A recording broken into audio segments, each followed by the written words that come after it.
কেমন আছেন সবাই? আশা করছি সবাই অনেক ভালো। আমরা আলহামদুলিল্লাহ অনেক ভালো আছি। এই যে দেখতে পাচ্ছেন এখন আমাদের কেবল কারটি চলে যাচ্ছে। সমতল ভূমি থেকে 40 কিলোমিটার দূরে পাহাড়ের যে উঁচু উঁচু ডালগুলো দেখা যাচ্ছে সেগুলোর একটি হচ্ছে মন্তে সিবেত্তা। আমরা যে পাহাড়টিতে উঠছি সেটার নাম হচ্ছে মন্তে সিবেত্তা, যার উচ্চতা হচ্ছে সমতল ভূমি থেকে 3220 মিটার। একে দলোমিতির প্রবেশদ্বার বলা হয়। দলোমিতি হলো ইতালির উত্তর পূর্ব দিকে অবস্থিত একটি পর্বত শ্রেণী।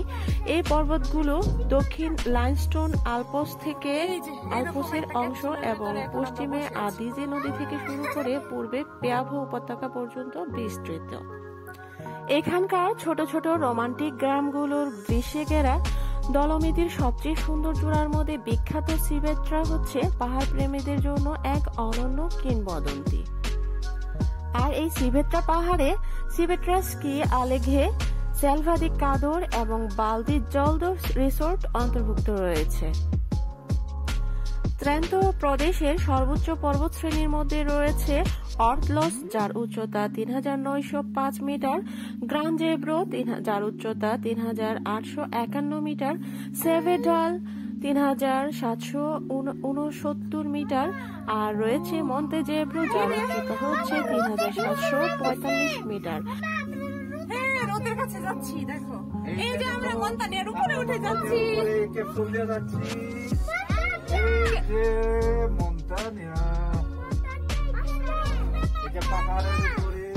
এই যে এখন আমরা ধীরে ধীরে পাহাড়ের উপরে উঠে যাচ্ছি।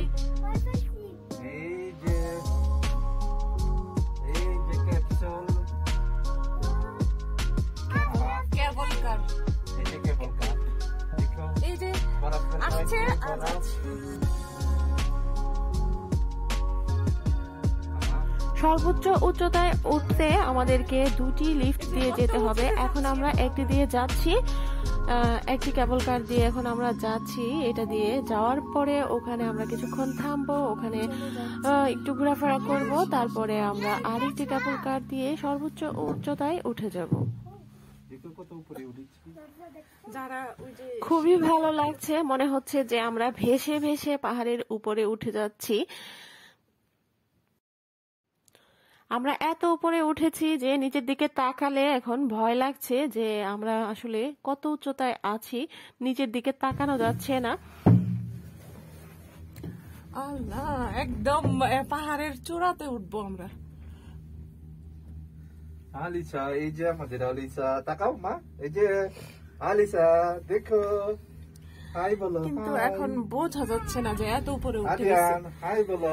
এই যে নিচটা, হাই, এই যে আমরা অনেক উপরে যাচ্ছি কেবল কার দিয়ে। পাপন, এই যে পাপন, দেখ।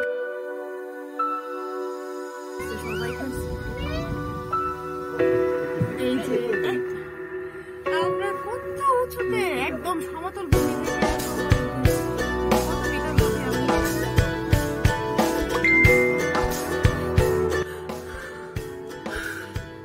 এখান থেকে যে পর্বত শ্রেণীগুলো দেখা যাচ্ছে, আর এই যে কেবল কারগুলোর ছায়াগুলো দেখতে একদম ছোট ছোট হেলিকপ্টারের মতো দেখা যাচ্ছে।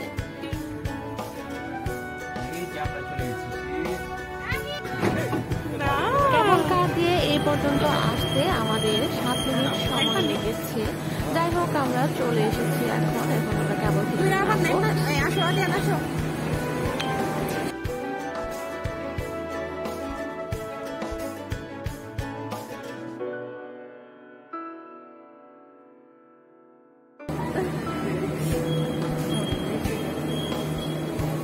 দেখছো না? কেন ভয় পাইছো? নিচে তাকালে ভয় পাওয়া যায় না। উঠেছিল মিজান যাত্রার সাথে, কিন্তু ও খুবই ভয় পেয়েছিল, নিচের যার দরুন সে নিচের দিকে তাকাতে পারেনি। এখানে দেখা যাচ্ছে যারা শিপ করবে তারা টুকটাক প্রিপারেশন নিচ্ছে, যারা পারে তারা সবকিছু পরে রেডি হচ্ছে শিপ করার জন্য, আর কেউ কেউ আছে যারা শিখছে। তো আমরা দেখতে থাকি। ওদের দেখে আরাফও খুবই এক্সাইটেড হয়ে আছে শি করার জন্য, কিন্তু এখানে শি করাটা অনেক ডেঞ্জারাস, অনেক প্র্যাকটিসের ব্যাপার। যদিও সে মোটামুটি পারে, কিন্তু ওটা সমতল ভূমিতে, সমতল জায়গায়, এখানে উঁচু নিচু জায়গার মধ্যে ও শি করতে পারবে না। তারপরও বারবার বলছিল ওকে যেন শি এর জুতার ব্যবস্থা করে দেয়, ও কিছুক্ষণ এখানে শি করবে। তো যাই হোক, আজকের ব্লগটি এখানে শেষ করছি। আল্লাহ হাফেজ।